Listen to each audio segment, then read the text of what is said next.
Only during the breeding season do male and female black bears interact. The breeding season starts in May and continues through the beginning of July, with most of the mating happening in June.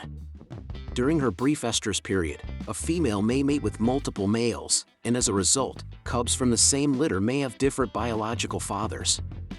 Male and female bears may spend several days wooing each other before they finally mate. To gauge his potential mate's receptivity, a man will first follow her from a distance while sniffing her daybeds and urine.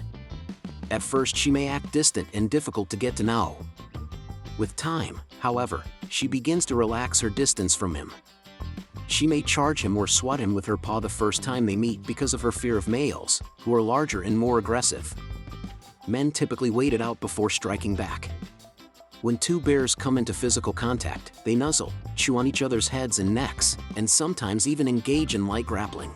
Bears are one of the least productive mammal species in the Americas.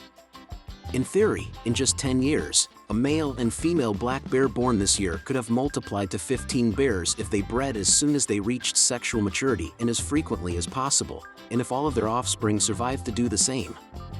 The grizzly bear is even less productive than the black bear, with a population of only 8 expected to result from today's birth of 2 males and 2 females. In contrast, 2 white-tailed deer can have more than 1,400 offspring in just 10 years. Even though bears are typically solitary creatures, they will occasionally congregate during mating season.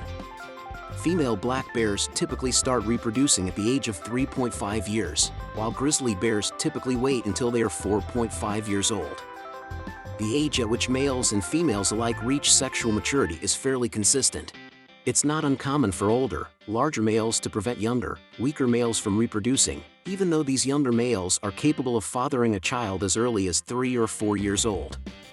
Bigger bears have a higher propensity to have cubs than smaller bears do. Female bears are just as likely to have multiple mates as males, and they are both promiscuous. Northern Minnesota black bears typically mate in the middle to latter part of May or early June. Until denning season begins, the fertilized eggs, known as blastocysts, cannot implant. The embryos will not attach to the uterine wall and develop into baby bears if the female does not gain enough weight and body fat over the summer and fall.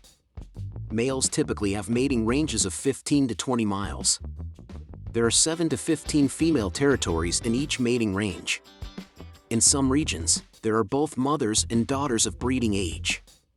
The availability of certain females to mate is delayed until the following year because they are caring for cubs. Males stay away from those areas.